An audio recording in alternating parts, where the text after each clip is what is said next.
ফেঁসে যাচ্ছেন আল্লু অর্জুন। নারীর মৃত্যুর ঘটনায় তোপের মুখে আল্লু, দিলেন 2 কোটি টাকা ক্ষতিপূরণ। পুষ্পা 2 দেখতে গিয়ে পদস্পৃষ্ট হয়ে নারীর মৃত্যুর ঘটনায় একের পর এক বিতর্কে জড়াচ্ছেন দক্ষিণের সুপারস্টার অভিনেতা আল্লু অর্জুন। ঘটনাটি দেশ জুড়ে আলোচনা সৃষ্টি করছে, এমনকি জেলও খাটতে হয়েছে অভিনেতাকে। তবে এবার আগুনে কিছুটা জল ঢেলে পরিস্থিতি শান্ত করলেন আল্লু।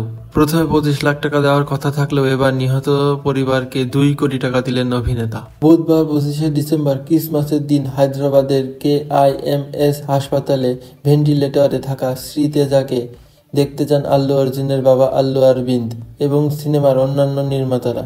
শ্রীতেজা পদস্পৃষ্ট হয়ে নিহত সেই নারীর ছেলে।